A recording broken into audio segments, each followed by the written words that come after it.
And this is like legally enforced by the government, you know? What do you mean? That's not Bradley being a gym bro. That is being an American. An American cannot comprehend that. They're like, what are you saying? Do you find it difficult to genuinely change your opinion on stuff when people constantly look for hypocrisy? No. If there's something that I change my framework on or change my opinion on with new information, I don't think that that is hypocritical. I think that that is normal and that is the right thing to do. And I used to always get real mad at people who would say, you're backtracking, you're backtracking. And it was like, no, this is new information that I've received, so I'm changing my opinion. It's called learning. It's called growth. It's a good thing. It's not a bad thing. And I'm also pretty open and honest about the growth that I've experienced. I even talked about it with Bradley Martyn, the Bro Tips videos. He brought him up because he saw it and he was like, you're based in those videos. Actually, you know what? Let's watch the Bradley Martyn video. Do you trust me? Where is it? Rawtalk. All right, guys, before we get into this podcast, football's in full swing, and you know what that... Okay, skipping the ads. 1 hour and 52 minutes. This should be a yearly collab. I don't even stand with most of Hasan's views, but it's entertaining to see these two in a pod together. Good Brad W. Guess I love Hasan. Brad, Logan choking you out definitely affected your upswing in notoriety. I hope you're being a more humble big guy. Brad was asking, will this ever get fixed, or is it even possible for every situation ever? Hasan advocates for regular people every day. I admire him. Let's go.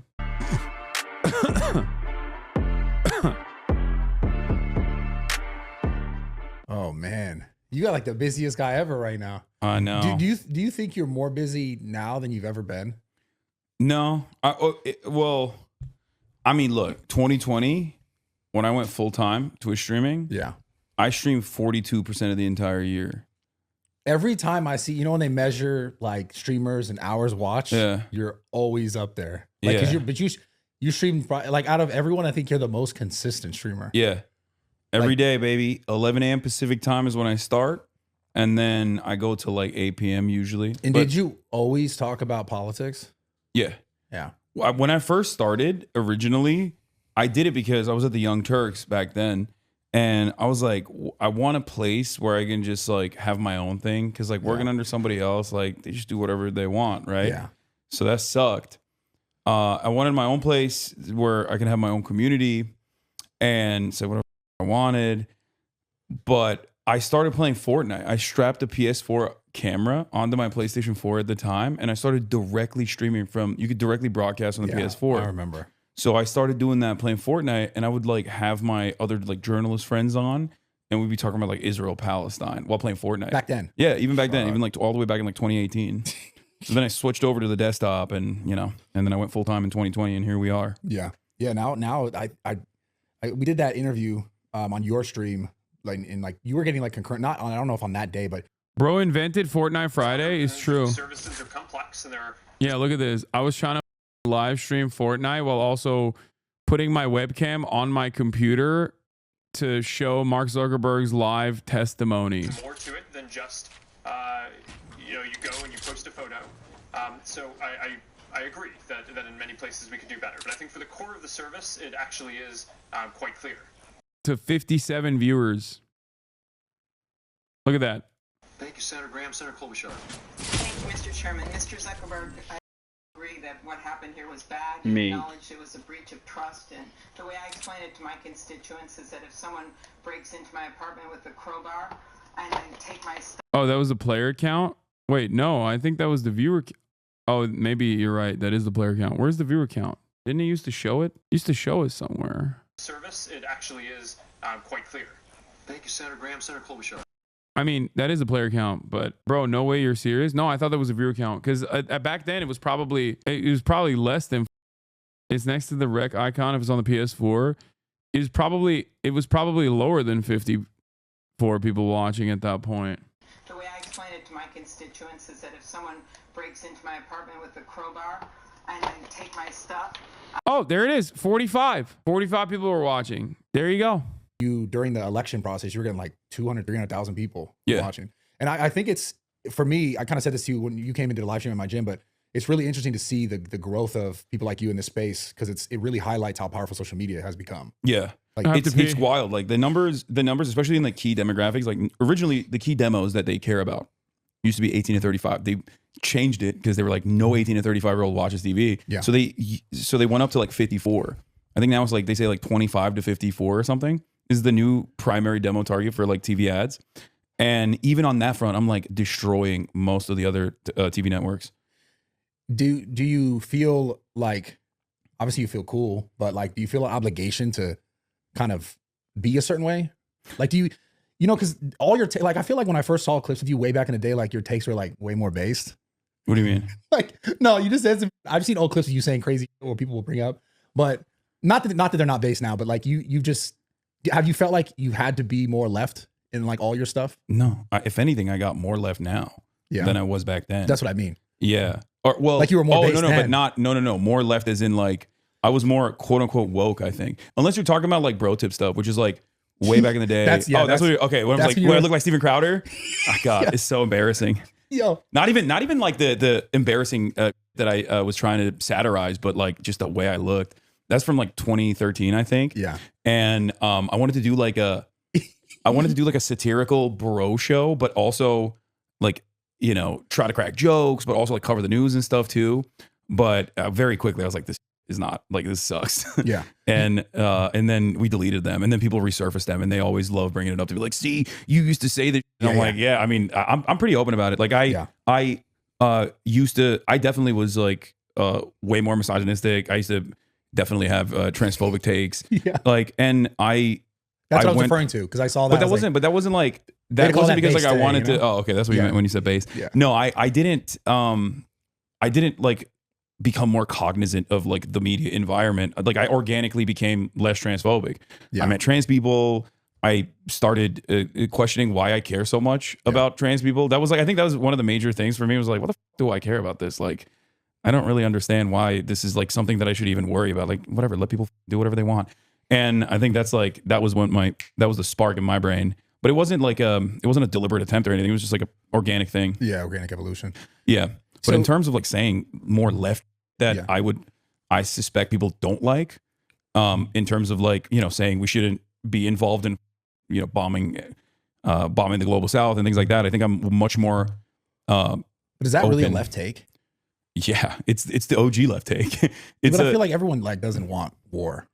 Yeah, well, except obviously the people that benefit from it greatly. Yeah, everyone doesn't want war, or at least like people claim that they don't want war, but you know who wants war? Politicians want war.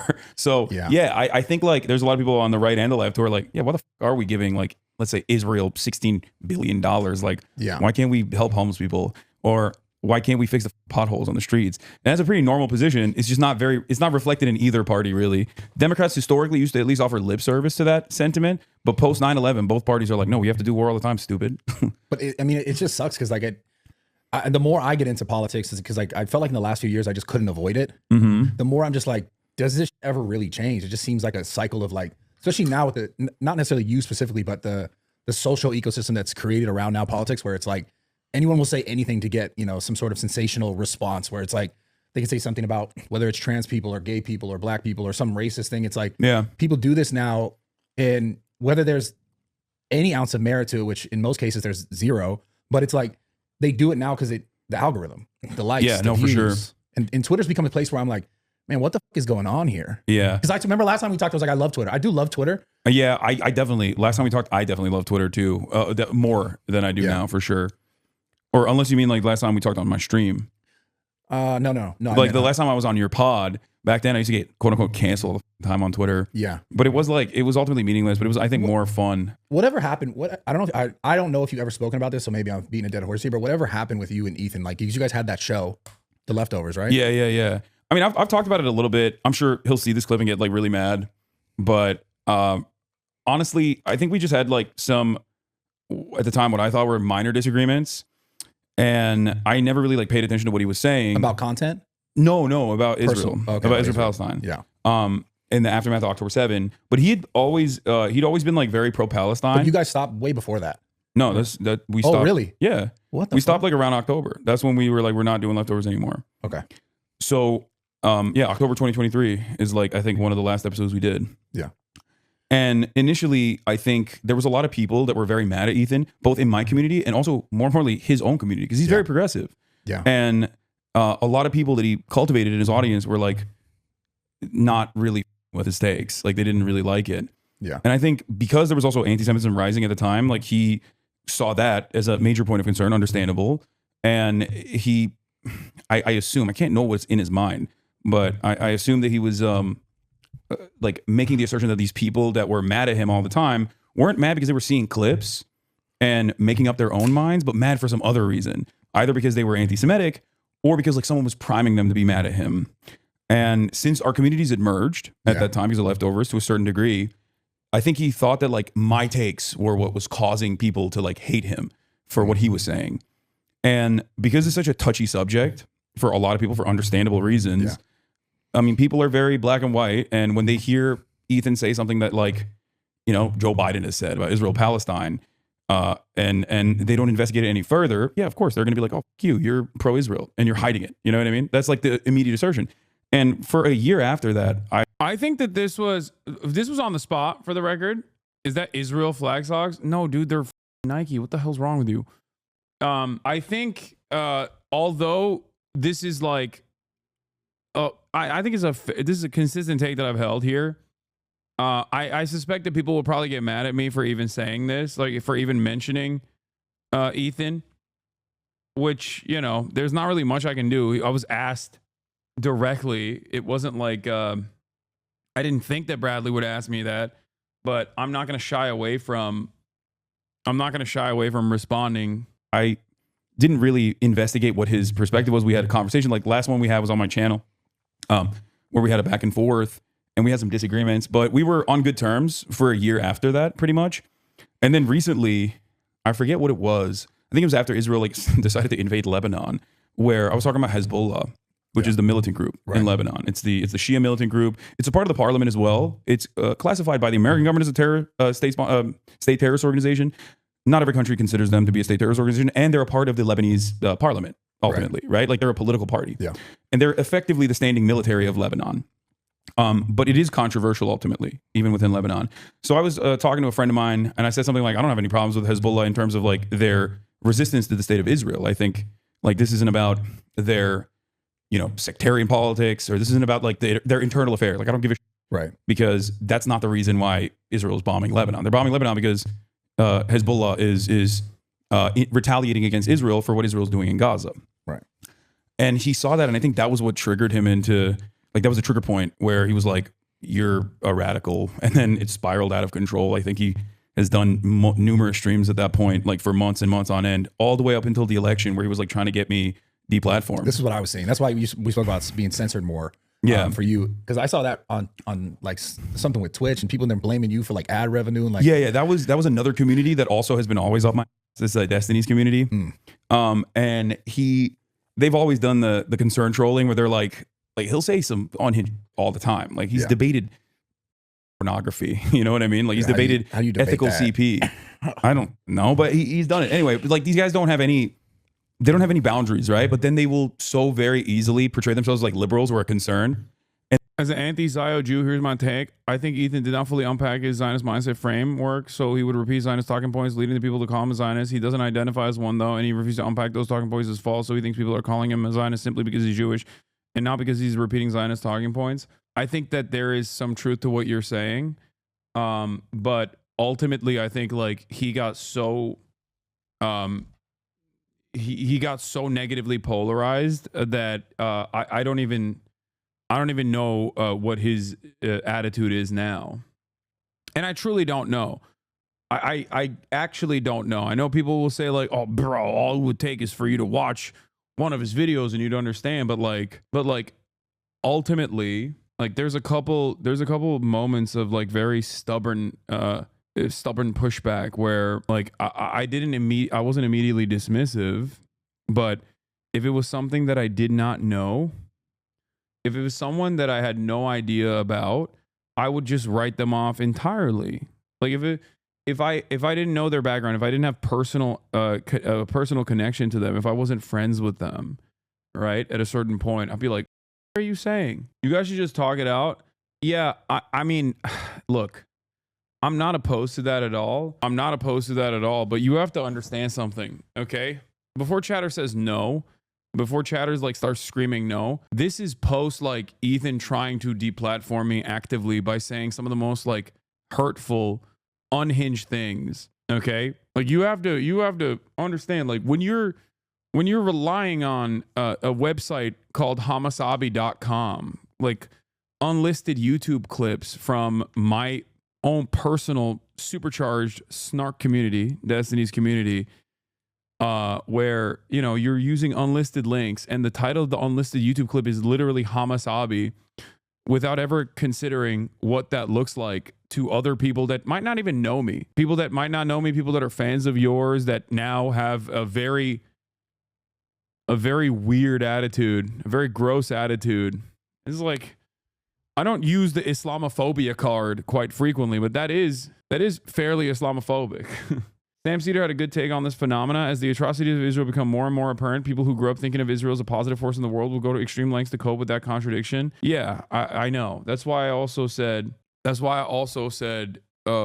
he should talk to Sam Cedar. Like, I privately texted him to say, hey, I don't think you respect me, but you respect Sam, so I think you should talk to him privately, publicly. It doesn't matter, you know? And they do that very well. So they started this like mass emailing campaign in their Discord to like openly, actively brigade everywhere and take like a year's worth of clips that they had clipped out of context for one whole year. Like Israel starts bombing Gaza and these motherfuckers are like, all right, what's Hassan saying? Let's start clipping. Yeah. And they had it on a website called like Hasanabi.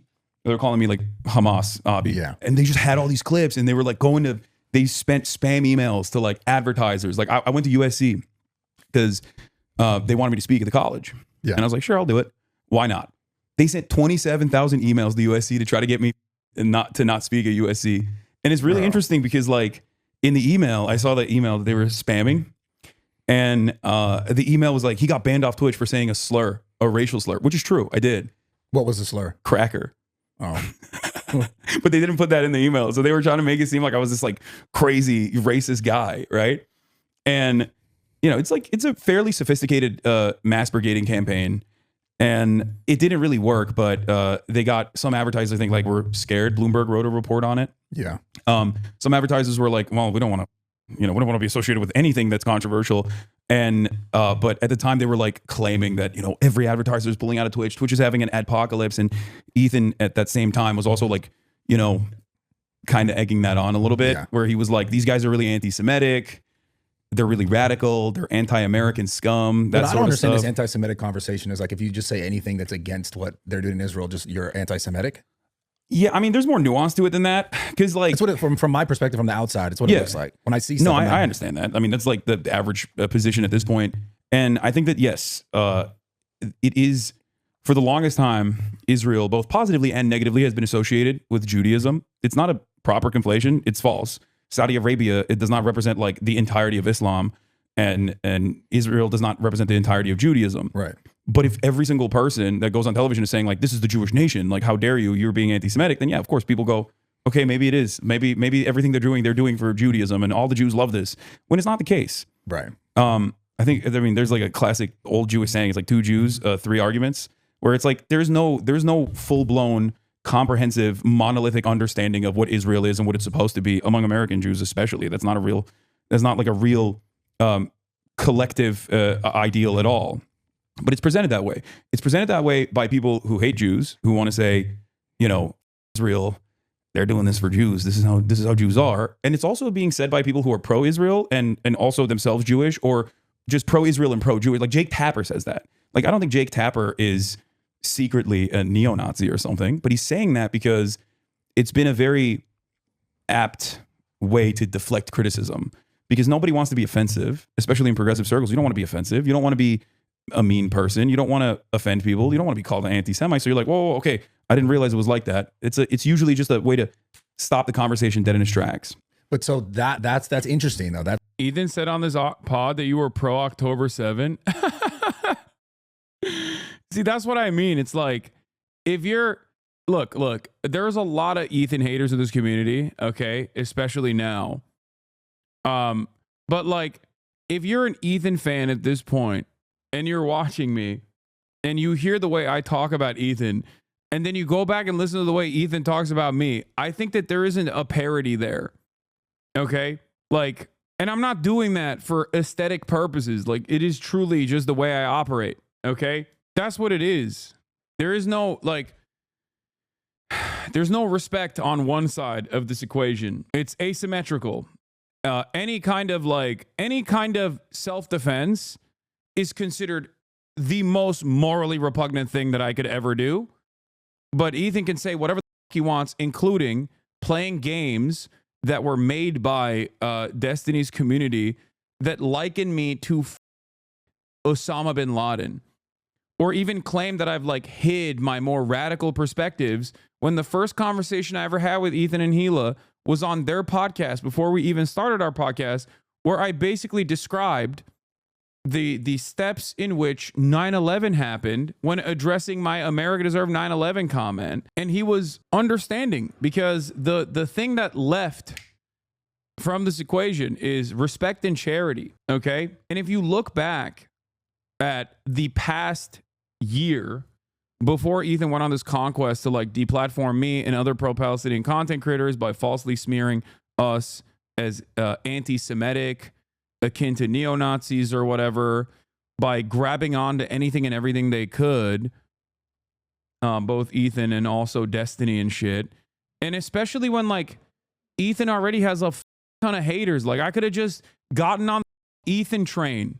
You know what I mean? Oh, Leftovers podcast ended because Ethan and I had disagreements on Israel Palestine because he's a huge Zionist. Like, I could have done all of that. You know what I mean? That would have been, I'd probably be getting celebrated by Keemstar at that point in the way that Ethan is getting celebrated by Keemstar now. The difference is I don't give a about that. I don't think that that's a productive way to approach anything. He just completely decided to cut off all charitability and all respect and just go on this endless conquest. They're going to clip that. Yeah, they can if they want to. But my point is, I didn't do that because I don't believe that. That's not how I operate. And that's not what I think is like appropriate. Okay? I don't think it's appropriate. And that's my criticism of what Ethan has been doing, which is the inverse of that, the opposite of that. He pulled the on ripcord like he was just holding on to dear life. For a year, I defended him against people in my community that were very upset with some of the things that he was saying, not really fully paying attention to everything he was saying, but still. And that was because I don't think it was appropriate or productive to just like turn around and just be like, yeah, guy or whatever. It's stupid. But after all of that, he still turned around and was like, Hasan is a radical terrorism supporter. Like, that's crazy. At first it was hurtful, and now it's just like, I don't even know what to say, you know? One of his biggest gripes is you never addressed the points he made in his call-out video of you, not realizing you have indeed addressed them in numerous ways. That wasn't just watching his hit piece. I know. I don't know why he thinks like if I watched the hit piece silly compilation they put together through like with Destiny moderators, somehow magically, the world would come to peace or some shit. And yeah, the time frame where he did that was also not beneficial nor productive, and it was very silly. It was so drama laden when a genocide was ongoing, and the genocide is still ongoing, but at least I have more time now. That's like an interesting point where like why would certain conversations need to be just killed dead in their tracks? Well, because I mean, it's kindness first and foremost. It's because people don't want to be. Look here, Bradley asked me like, he asked me a leading question, right? Where he's like, why do you think people are so scared of, being inappropriate or whatever, right? And because he's just trying to say like, woke people want to silence opposition or whatever. I think that's what he's trying to get. Interesting though. That's like an interesting point where like why would certain conversations need to be just killed dead in their tracks? Well, because I mean, it's kindness first and foremost. It's because people don't want to be a asshole. I don't want to be an asshole, even though I am, right? But I think that's where it comes from. You don't want to be like a rude person. Maybe you do. I don't know, but most people, I think, don't want to be impolite. And if they don't have all the information, then yeah, they're going to trust you. They're going to take your word for it. If someone that you trust and like tells you Israel is the Jewish nation state, no Jew would ever be safe if it wasn't for Israel, which Joe Biden has said, Yeah. when someone that you trust says that, you're gonna be like, okay, well, I guess that's the case then. I'm not gonna think about it any further. I don't know. It's a country over there, far away from me. So most people just don't really think about it any further, and then don't necessarily try to understand the full dynamic of the situation. Yeah. As far as I guess it's interesting to me because you sort of had this like falling out with, you know, not necessarily falling out, but you had this falling out issue. Whatever you just basically explained with Ethan. Yeah. And like the left sort of commentating because you didn't agree I have covered Israelism, by the way. with what they were saying. It kind of comes to what's going on right now with the right. It's really interesting to watch. But this whole conversation about the H-1B visas and like Elon Musk talking on Twitter and Vivek Ramaswamy talking on Twitter and all these people like chiming in and kind of like somewhat attacking each other. And I know you're enjoying that. Yeah, no, I love it. I love when right-wing infighting happens because it's like, it's rare. The left loves eating itself alive. Yeah. I mean, I get canceled all the time. It's not but right. People yell at me all the time. They call me misogynistic, transphobic, racist, white supremacist. And then on the other side, everyone on the right calls me a toy for defending marginalized people. You know what I mean? So, but the left loves doing that to itself. The right normally is pretty unified. Yeah. They're like, it almost feels like, you know, as long as we're owning the libs, whatever that is, you know, we're good. We're good. We're on board. So it's come from what? Basically the base, the Republican base for the most part, speaking out on behalf and kind of like seemingly or believing they're voting for basically a group of Republicans that are going to make America and put America first, right? And then it's interesting because then, you know, Elon is basically saying like, yeah, we need these foreign workers. It's been a thing. And then everyone's attacking him because they're like, wait, what about all the people who, you know, could have or could get the jobs here? It's a tough argument to sell to people on Twitter, especially when you got like what, hundreds of thousands of tech layoffs and you got American workers like training their H-1B visa foreign counterparts. I'm an advocate for immigration. There's enough money to go around, certainly. And, you know, there's endless potential everywhere, whether it's coming from India, China, or whether it's coming from an underserved neighborhood in the United States of America, whether it be some West Virginia slum or Southside Chicago. There's a lot of unlimited potential out there that we have not even tapped into. So I don't necessarily care about those sorts of things. Like in terms of immigrants coming in, I'm a immigrant. You know what I mean? I mean, I'm an American citizen. I'm an anchor baby, but you know, my father recently became an American citizen. So my family would have been immigrants, you know, so. What? I'm Italian, so they came and they were immigrants. Well, there you go. So, but that's everybody. Everybody in America is, unless you're Native American, you can trace your lineage back to a point where you weren't on this continent. Right. So, and there's always historically been resistance against newcomers anyway. When Italians came in, they were treated like, when the Irish came in, they were treated like, it's always resistance towards whoever's coming in. That the people that are there already are like, nah, these guys. Yeah. And then, you know, after some time passes, there's some growing pains, and then people are like, all right, never mind. These guys are cool. It's fine. Yeah. And you don't even think about it now. Like it's not even a thing. If you were to be like, yeah, the Irish are not white, people look at you like, what are you saying? Yeah. So that's normal, and it's historically happened in America over and over again. And right now it's happening towards people coming in from Latin America, and also certainly now for the Twitter people. India. Yeah. But on the other hand, the reason why Elon Musk and Vivek Ramaswamy want H-1B visa workers is because they can exploit them better. Lower wages, right? Yeah. I was looking all over Twitter. You see all the sort of the people in Tesla, the people who they have like lists and lists of people who are these H-1B visa workers that are, I guess, I mean, I see the salaries, they're large, but apparently they'd be more large. Yeah. No, it'd be at the minimum, it's like 20% cheaper. And I understand obviously because there's a currency exchange, right? If you're sending money back to your family and you come from a country where there's like a currency exchange rate that favors, you know, the American dollar, right? That's automatically, you're like, yeah, I'll take a 20% pay cut. I don't give a And on top of that, you get to work towards earning a citizenship in the United States of America. Maybe bring your family here. So yeah, you're going to be very excited at the prospect. But more importantly, it's an additional pressure because if you lose your job, you have to then go back. you're done. Yeah. You're out. You're deported. Meanwhile, there is already pre-existing pressures for American citizens to retain those jobs as well. Right. What do we got? In order to be able to get to those jobs, you have to go to college. College is $100,000 to $200,000 now. You got to take on student loan debts. Yeah. When you take those student loan debts, you have to pay off those debts. So then you take a job that you normally wouldn't take, and you just take it, and you gladly try to keep it to the best of your ability. You're vulnerable already.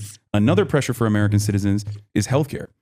We don't have free healthcare in this country, unlike every other comparable OECD nation, right?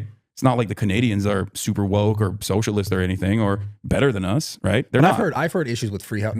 obviously I understand like your point to have it, but there's also other issues that come along with it being free too, where it's like, I know people in Canada who can't even get anything done for 7 months. So those issues are almost always as a direct consequence of underfunding. Politicians in countries like that, right-wing politicians, because they have right-wing, left-wing dynamics as well, like in the UK, for example, will systematically underfund healthcare deliberately. They do that so it's understaffed, and the hospitals look like dog shit, and there's not enough doctors and nurses, and the wages are low for the doctors and nurses. So when they fight back and demand higher wages, they're like, oh, we don't have money, sorry. And then they turn around and go, we got to privatize this. They do that because they want to privatize it. They underfund it, and then they privatize it. They privatize certain aspects of it, and inevitably the entire thing becomes private. Yeah. That's the ultimate goal for them. And at that point, you turn into the United States of America. So from your perspective, like, how do you actually fix this? Because it just seems like you obviously have people on one end who are like, you know, working hard to grow a business, and they feel like, well, I don't want to pay for other people's shit, right? That's like the whole beef with it. You're always paying for other. No, that's I'm aware of that. I pay a ton of taxes. Yeah, and that's the thing though. Like I know I'm unique in this, and people get mad at me for even saying this, but like I don't have a problem paying taxes. It sucks that like it goes to, I don't know, murdering children in Gaza, a big chunk of it, and not to fixing the potholes. But at the end of the day, even if a percentage of it is going to the teachers, if a percentage is going to the schools, then I'm like, yeah, you got to do that. And I think that is, unfortunately, that's not a very commonly held perspective, because so much of our taxes go to like irrelevant that only benefits the corporations and you know, the super wealthy. So that's the really big overarching thing is like, how do we ever fix something that is just so money driven? I mean, it just, you know, even this being counseled by the left is like my 4-year-old child telling me they're going to call the police when she didn't get her way. It usually ends up with a lot of stomping up and down, having a fit in the end. They just look stupid. I mean, yeah, that's because the left is institutionally powerless. The right, on the other hand, does have power. I mean, the left is not broadly represented by the Democratic Party in the way that like the far right absolutely is represented by the Republican Party. So much so that like we're even having this H-1B visa debate. It's not a debate at all for the average Republican. The average Republican doesn't give a shit, okay? They don't care. They don't understand it. They don't care. They could, if they heard about it enough, maybe they could develop an opinion on it. But as long as Fox News goes, Donald Trump said H-1B visas are good, and they repeat that, ultimately, the right is going to go, yeah, we agree with that. Whereas like even the far right is going to ultimately agree with that. Whereas with respect to the actual leftist movement, or people who find themselves homeless within the Democratic Party, like the Democratic Party doesn't even try to lean in to a progressive point of view. They actively and desperately try to present themselves as anything but that. They don't shy away from presenting leftists as an enemy. They openly spend time shitting on the left. You don't ever hear Republicans go, wow, this is so completely unacceptable. This is so completely unacceptable. The right-wing position, the neo-Nazis are out of control. Like, you never hear that from the Republicans. Can you explain how you seem to be hand-waving the H-1B abuse situation? This is affecting 500,000 people per year and driving wages down. How is this a leftist position to disregard these workers? At what point did I say that I disregard these workers? I always have repeated the notion that the best way, the best process to ensure that there's like still empathetic immigration in general is wage parity initiatives. Can you explain how? Can you explain this argument that you didn't make that I made up in my head that you were deflecting away from, even though you very clearly and very openly, very deliberately have described that position? After a 64-month subscriber, I have been in here numerous times. Know your perspective. You came across saying it was immigration, but it seems to be more corporate abuse. Wait, okay. You not, I guess, hearing certain parts of my argument doesn't change my argument. Just go back and re-listen then. I've done multiple videos on it at this point. This is why being a leftist is so stupid. Like, grifting to the left is stupid, by the way. Because there's a 64-month subscriber in here that's like, hey man, I'm going to be as cynical to your takes as a person who has hated you for 5 years, not a person who has financially supported your broadcast for the past 5 years. People will say this and be like, I didn't watch the stream, but I watched that bot clip channel that clips everything out of context. Yeah. Like, come on, chatter. Charity, please. Be charitable. Take a deep breath and reconsider. I'm saying it's corporate abuse. Why don't you zero in on that point on the podcast instead of making it about immigration? I'm not being cynical. I'm saying the point should be redirected to corporations, not an immigration issue. Oh my God. I did talk about that. Either I haven't finished the point yet and I haven't gotten to it, or I did. I remember talking about it, and I've talked about it a million times over. What the f is wrong with you? You think I'm secretly not invested in American labor all of a sudden? What are you talking about, man? God. Conversation about the visas. It's about being able to get the wage here. I want to look up this chatter's 64-month subscriber. I'm gonna look up your comments. If I catch you in any number of different days over this past week where I was directly talking about this issue, if I catch you commenting on any of those other days, then you have literally no reason to assume that I don't talk about that. So there's got to be a different reason for why you are so charitable, okay? H1B. So you have heard me talk about it from the framework of corporate abuse and why it's beneficial for billionaires and why they love it. Brother, I'm not saying you're not. I'm saying from the POV of a pod viewer. To have the leverage of the people that are, needing to be here at that. By the way, ironically, this is the moment. Like, chatter is chirping at me pre-firing, and it's literally the moment where I'm talking about how it's corporate abuse. Now,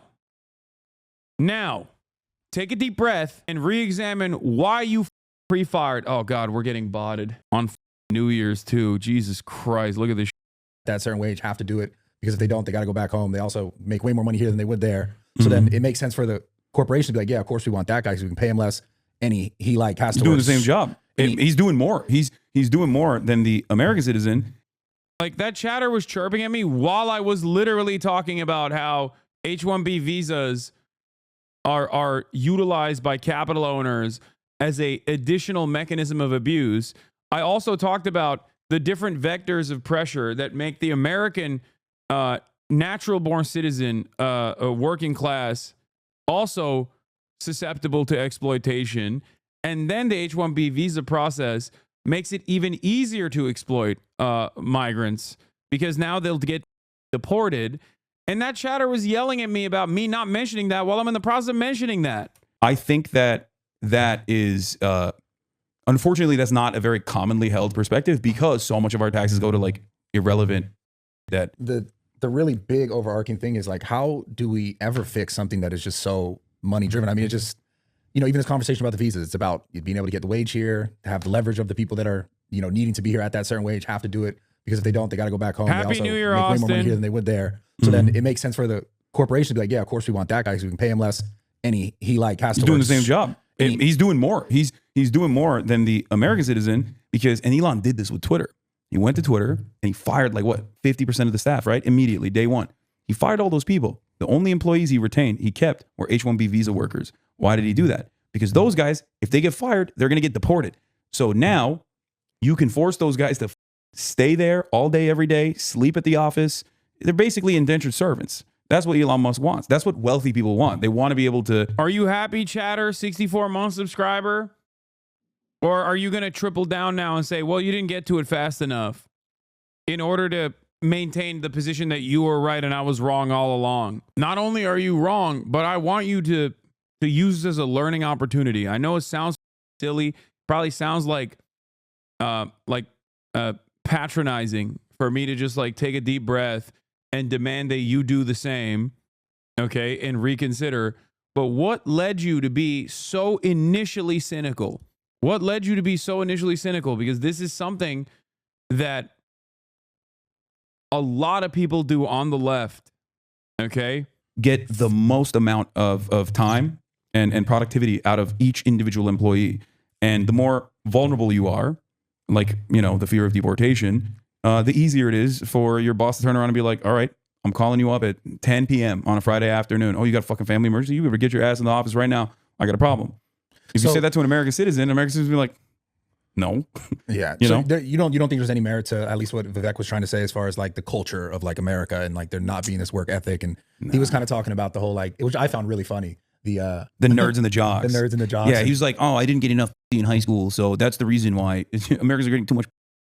They're focusing on, they're venerating jocks instead of venerating nerds. It's like, no, that's just, he's a nerd. You know, and that's why he's saying that. The thing that I wish Elon would have led with was he, you know, after the whole storm, he started to respond to people and was like, oh, there should be this like, we should fix this system as well. And then we should have like a sort of like a minimum or like a, so that it's the reason I said that message was because you were only focusing on STEM. My point was it was widespread and everyone should be concerned. It's not a gotcha. Just saying you brought it up as immigration before mentioning corporate abuse and laying off workers, which I believe is more important with respect to this issue. I mean, my bad for not having future sight hockey. Dude, I'm not saying you should have future sight hockey. You literally also said you seem to be hand waving the H-1B abuse situation. Don't act like you literally are saying that I am like directly at odds with leftist ideology.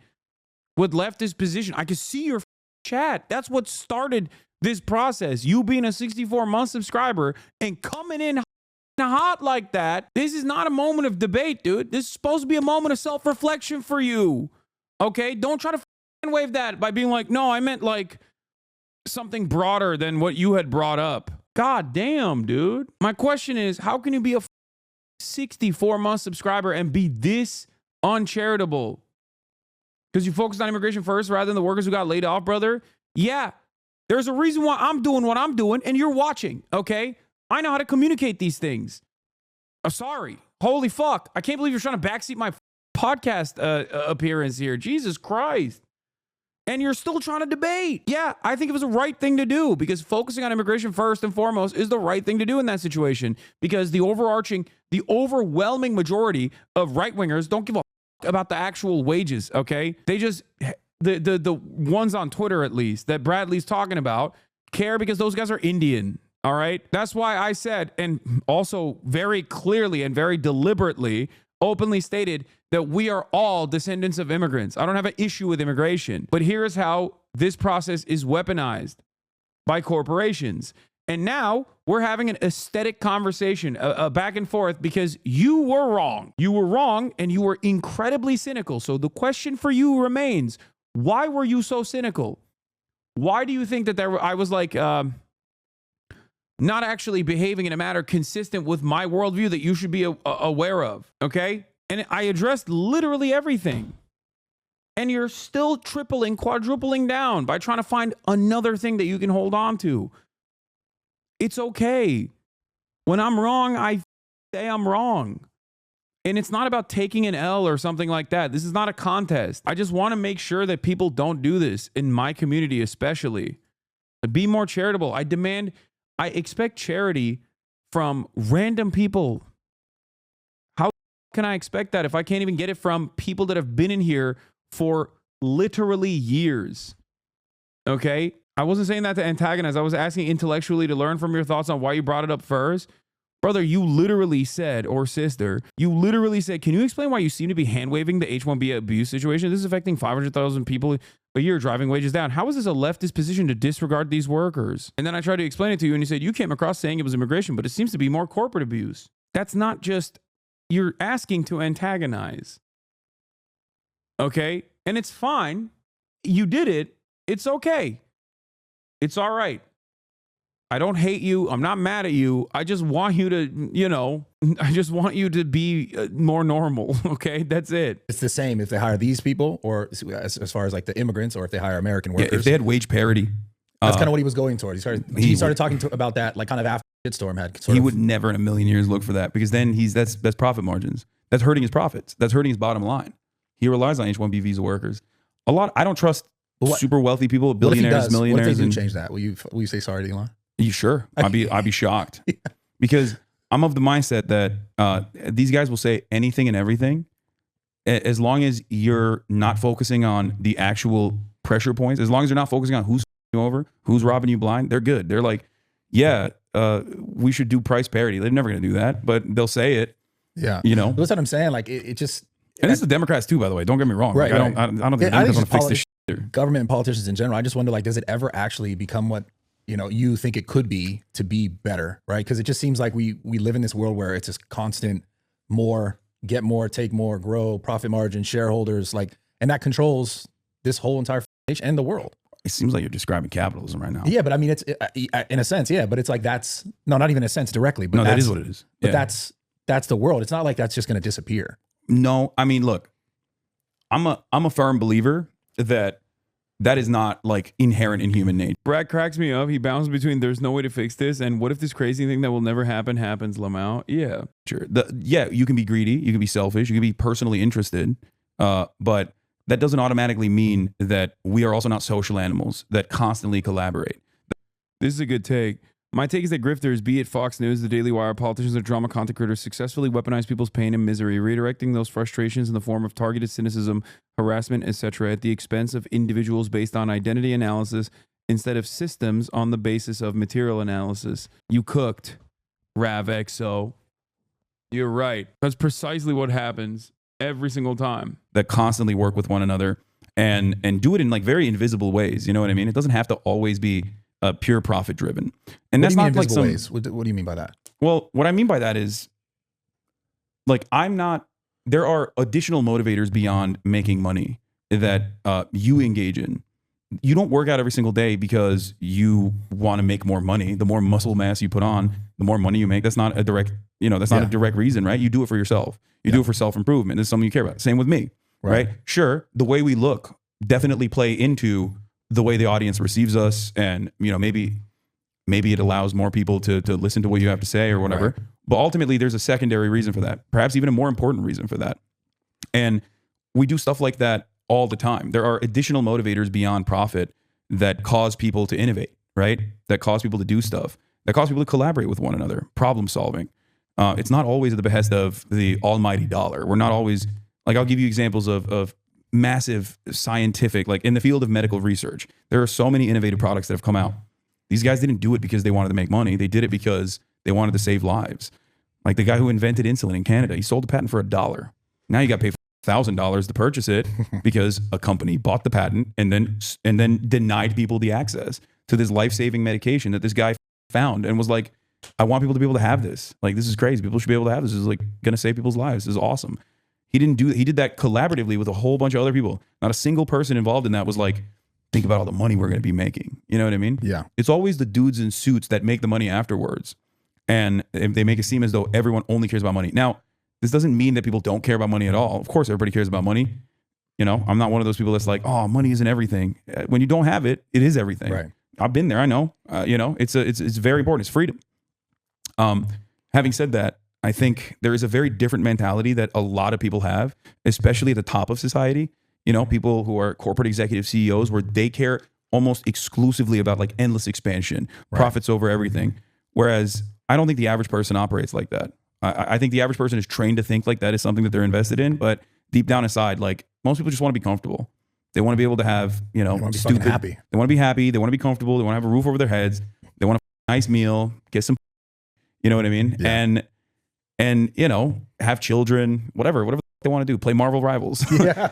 Have some free time. So good, have some free time for yourself, right? But it just seems like it's so vast and it's so structured and it's so built already. There's no escaping it. Yeah. Mark Fisher once said, it's easier to imagine the end of the world than imagining the end of capitalism. And it's true. I mean, how many dystopian movies are out there, the world ending? Yeah. How many movies are out there where there's, we've moved beyond capitalism? Star Trek is like the only example I can think of. So it's true. It's like deeply ingrained in our understanding. We think it's like human nature that like everyone is endlessly selfish and endlessly greedy. Conservatives always talk about the family. There's no profit motive in the family. The family unit has nothing to do with profits at all. It's about taking care of your own. It's about taking care of your friends. And I think that we can expand on that, taking care of your communities. And plenty of people have that attitude as well as the self-interest. And I think there needs to be a better balance of that. And right now the balance is tilted on the selfish profit side of things. But that's my question is, how do you even make a balance like that? Like, do you think it just takes more people speaking like this? I think that plays a role in it for sure. Because like just speaking about something like, that's something like I'll see where, I even saw some tweet you made about the elites and you got a response from a bunch of like conservatives. They loved it, which is surprising because I was talking about like how they've destroyed public education. Yeah. Yeah, and so the response, so Mike made a comment basically, it's like, we're just gonna go back to talking about whatever, blah, blah, blah. And like, that's how it feels. That's how all this stuff feels, where it's like, there's these like super pain points and these issues, and then people just go back to like, all right, well, where else can I make money? We're easily distracted, especially with social media too. Like, where I think back in the day, like it would just be important for like a month, and now it's like 12 hours and then you're done, right? Yeah. Like, but it's another cog. I mean, social media is another cog in that, you know, getting money. No, for sure. I think money, attention, clout, admiration, there are definitely other motivators beyond money as well. But yeah, I mean, people can't stand on one issue and really hyper focus on it. But having said that, like, would you do what you do if you made no money? If you were able to, I did do what I was doing when I made no money. Me too. Yeah. Not on social, because I was just, I mean, as far as being a gym bro and like training and talking about what I was doing, that's something I did. But even politics, like this is something that I was truly fascinated by, and something that I wanted to, like my opinions, I wanted to share with other people. So yeah, and this is something that I was definitely interested in. And I mean, for the longest time, it's not like I had this like massive audience or a ton of money. Like I didn't, but I still did it, and I had virtually the same opinions I do now. That's why you can go back. I always say, like, you can go back to like any video from like 2016, 2017, and I'm literally talking about the same issues, and I'm saying the same things. And you were always kind of a gym bro, because I remember I think when I first had met you, I looked back on my DMs, because I was a gym bro making gym content, and you would message me about like workout shit. Yeah, it was so funny, because I went back and I looked at our DMs. Oh, really? I even remember you were like, I responded, it must have been years later, and you were like, I messaged you in 2016. You're like, crazy. It's so embarrassing. Yeah. No, but congrats on what you've done. For real. Thank you. Well, I lost a lot of weight, and then I gained it back in COVID. It was messed up. I was so depressed, dude. Like last time we did this podcast, I was still pretty fat. Yeah. Like last time when we had a lean beef patty at my house, like I was so fat even then, but I was at least like I was like more regimented at that point. Right. And like finally I'm back to a very comfortable place now. Yeah. And dude, that stuff I can't speak enough on, honestly. It's just like, it really changes the way you see the world, working out and being physically healthy. Yeah. And I think most importantly, setting goals for yourself and being able to accomplish them and seeing the fruits of your labor genuinely changes something in your brain chemistry, where I just feel like because I've done it once, I'm like, I will be able to do it again. I'll be able to tackle whatever issue I want to, as long as I put some time and investment into it and commit to it and develop consistency. Before you figured that out, how did you get to that point when you didn't get that reaction? Because most people are like, right now, right? It's New Year. Everyone talks about New Year, new me. All this shit everyone says, and everyone's kind of like, not everyone, because some people get out, like you got out as far as like your goal and you actually achieved it. But to the people who are kind of stuck in that circle, what's your perspective, or what would you tell that person? And essentially, what did you tell yourself to keep going when it wasn't what you wanted it to be? Yeah, I mean, I was fat my whole life, so that was the one thing. You're also tall as though, to be fair. No, that was definitely a benefit for sure. I could hide it, but like I was fat, I was still very insecure about it. And for me, I think I was like, when I first moved out here, I was surrounded by other like personal trainers. I was living basically for almost no cost at a frat house, because I didn't have anywhere to live, and I didn't make enough money to like be able to rent a apartment. I've been there. So I was living in the kitchen of a frat house, and like everyone was a PT. Yeah. So then, and I had more free time, so I was like, we just worked out. It was a social thing. I'm surprised you didn't go more Republican with your views. I feel like most gym bros like end up going there. I know. It's interesting, because like, I don't know. I think being healthy is a thing on its own. It's not like a political thing. Of course not. I'm just saying, you're absolutely right. But I do see that, except for, Jeff Niverett, my boy, shouts out. Yeah. Good guy. Yeah. Good guy. I want to have him on here. He just released a book. I want to talk to him about it. That's my homie. But what I'm saying is like, I mean, even in a sense, like, I guess I would consider myself more right, but like, I'm not really. Like I'm open. I like to listen, and I like to understand all sides of everything. I've always been that way. Yeah. I've never been like sort of dogged with like, if someone says this and they said something else that I thought then it was true, then I just go, okay, then everything else they say is true. I've always been like, I don't know, let me ask more questions. Which is why, like, in general, I like even love having conversations with you, because I know we have such a different perspective on a lot of things. Yeah. But I guess, why do you think people tend to, like, I don't know, just pick and stick in an echo chamber? And do you think do you sometimes find yourself in that in your own? I mean, for sure. It's comfort. It's a sense of community. It's a shared understanding of the world that is very comforting for a lot of people. People look for it in many different ways. And there's a concept of third spaces, places that you can go to where you can be around other members of the public, right? Yeah. Public parks, movie theaters, things of that nature, gyms. Yeah. Exactly. I feel like now, because we live so much online, we spend so much time out of the day, you know, being online. Like we don't really have that sense of community over mutual interests as much. So then we just like seek out these communities online. And I do think that there's definitely something very unhealthy about it. Yeah. Where it does like harden your viewpoints, and you constantly hear people that you agree with, and that can lead you astray. And it shuts off your curiosity. It shuts off your charitability. I'd say especially now with the sort of like type of content that seems to be most consumed, which is clips. Yeah. Because it's like people don't even get the full context of conversations now. Ever. And they just go, he said this, that's it. Yeah. Dude, I mean, I'll give you an example. I went to Skid Row yesterday. Homelessness increased by 18% this past year. We have worldwide or nationwide? No. Nationwide. Nationwide, yeah. So that means in the United States of America now, while we're having this conversation, there's more than 700,000 people that are sleeping outside. Okay. A lot of these guys are like addicted to fentanyl. There's a lot of drug problems. There's a lot of mental health problems. There's like crime. There's a lot of theft, assaults and the like. It's horrifying. And it's a policy problem. It's a systemic failure, right? But the media also, I think, plays a role in dehumanizing homeless people. And especially when you see like the only interaction that you have with a homeless person is usually just like a person basically at the final stage of homelessness that looks like a zombie that's like outside of your house or off outside of your house. You're like, oh my God, this is terrifying. Like this is just like, you know, this Bedlam. This is Gotham City. Where the fuck is Batman? Right? And the media also plays into that a little bit, I think, by like actively also dehumanizing homeless people. What was it? Soft White Underbelly, I think, does a pretty decent job of like showcasing the background and perspective of homeless people. There's a big YouTube channel. Yeah. I don't know if you've ever seen those like the black and white interviews. Yeah. And you know, there's some people out there that do a decent job. But basically I saw that, and I saw so much violence that was happening against homeless people as well, and like the lack of interest from people like in seeing their humanity and seeing their background and seeing like that they're literally people exactly like your aunts, your uncles, people that you know, once had a normal existence, a normal life. Too. Yeah, lots of veterans, exactly. And so I wanted to work with a local charity that already, like a local organization that already works on. Been following since the woke bait 2 days after lockdowns and vaccines rolled out. I set to build a third spade in my community, and I did so this year by joining a local org and creating a weekly paint night. Has been very successful. An example of real world impact your work has. Hell yeah, Omega Reagan. That's awesome. Skid Row, and go there, buy a bunch of materials that they need, and also bring some clothes as well. Like old clothes of mine, because people send me merch all the time. Didn't film this. No, I did. The reason why I did. Hasanabi Pipeline is real. Listening to this is reminding me of my own political deconstruction process that happened watching your stream 3 years ago. Thank you for your consistent messaging and work. You're so good at reaching bros. You were the first bro I ever heard hold space for queer people. Your messaging literally saved my life. Yeah.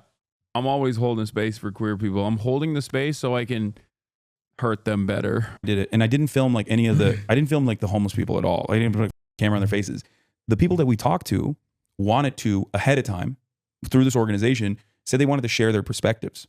So the way I set this up is that, you know, we were doing a good deed. It's fine. I went and bought like a bunch of tarps, and apparently that's like one of the most commonly requested items so they can build their tents, and which is like such a patchwork solution. Like it's not even a solution at all. You know what I mean? Like that's crazy that these are people that are so desperate that like, it's just like, yeah, they want to build, like that's housing material. You know what I can't stand on this conversation is that when the Olympics are coming or when China's coming to, they fix it.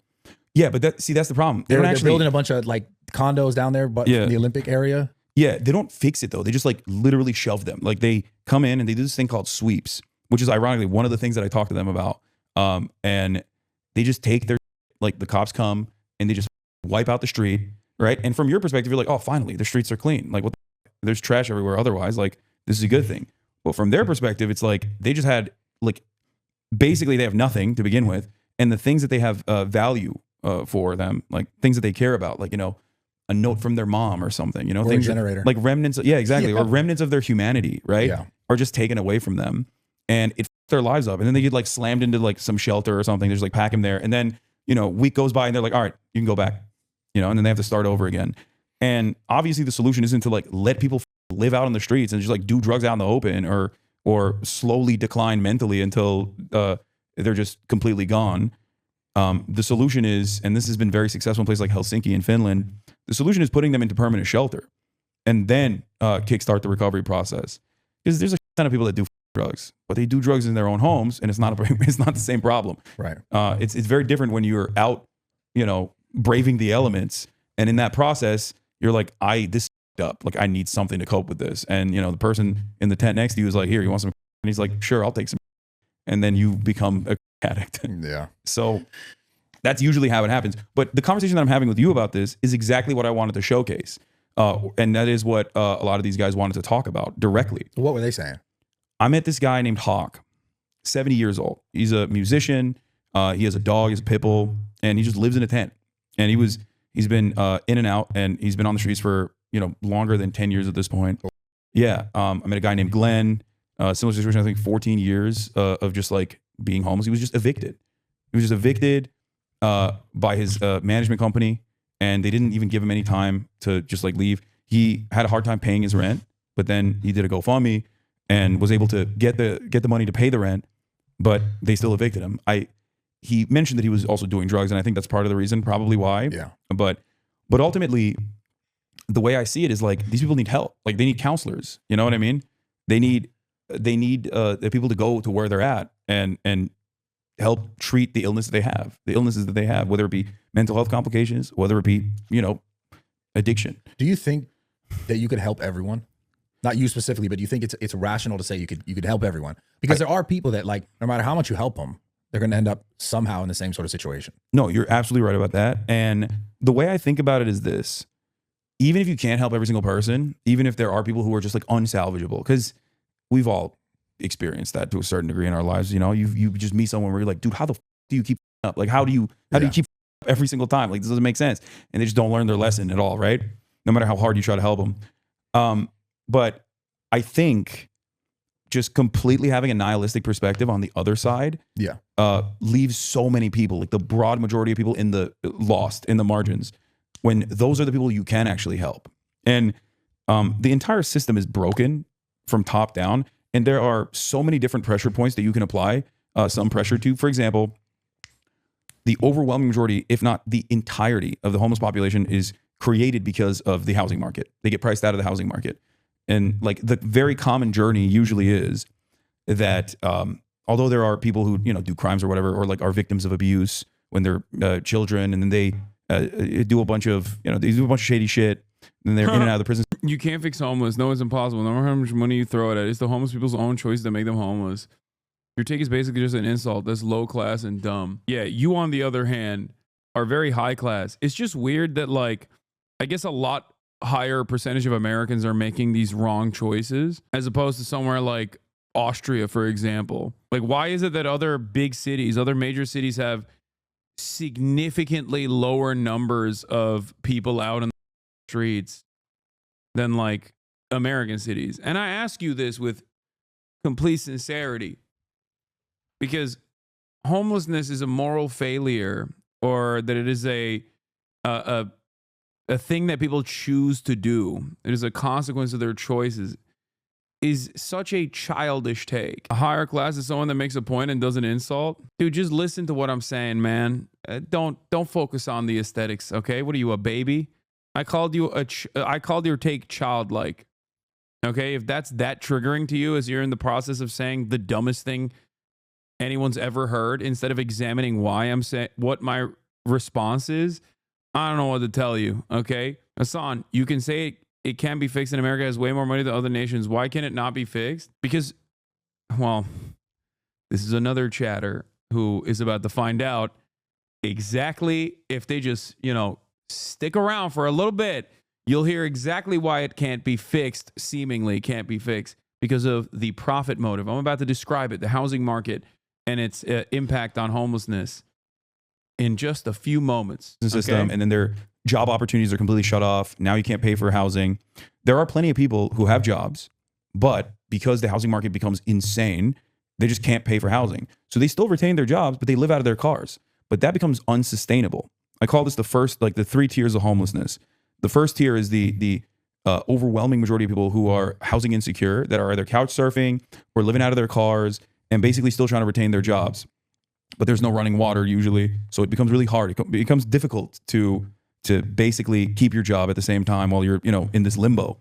It's funny how, honestly, you wish you referenced agency instead of being the spokesperson, because I've worked for nonprofits my whole life, and so many good agencies could have spoken in this better than you and received the attention they so badly need. Yeah, you're right. You're not wrong. Except, you know, would you rather not have anybody speak on this, or would you rather have someone who has the platform speak on it? Because the alternative is nobody speaks on it, or when you do speak on it, you do it in your own circles. Ironically enough, I also did highlight an agency that I worked with, Water Drop Los Angeles, which we fundraised for. So don't know what you're talking about there either, because I did highlight an agency. But if you're saying like you're not the best communicator on this, maybe you should not speak on this, or at least give space to someone who speaks better than you. You're not wrong. It's just you can't take that up with me, because I have given space to community organizers on this broadcast. I'm on someone else's podcast right now. Does that make sense, Lily Sage? Use your platform, dude, to speak with them and highlight them. Okay. Well, I'm sorry, but unfortunately for you, you are not interested in hearing the words that are coming out of my mouth, or are genuinely too stupid to understand. If you cannot comprehend words and what they mean, I can't solve this problem for you. You're going to have to take it up with God. Okay? I literally just said, I, in my own personal time, on my own personal platform, have done exactly that. I'm on someone else's platform right now. You're going to have to take it up with them if you want them to put someone who works for a 501c3 or an organization, if you want them to platform that person. I can't just go, hey, Bradley, we're going to cut this conversation off right now.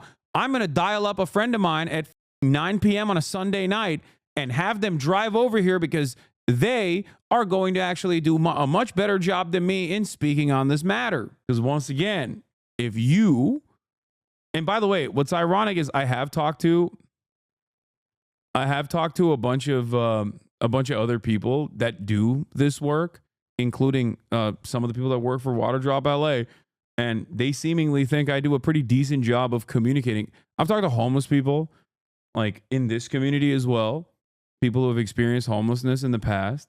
I've talked to community organizers as well. They seem to think I'm doing a fine job. Not Lily, but I don't think she understands quite a bit. There's a lot that she needs to learn about. I can't thank you enough for your explanation of the tiers of homelessness. I work in harm reduction in Boston at Needle Exchange, and I've used your explanation to really help members of the public better understand who I serve and the dignity and compassion that they deserve. See, there you go.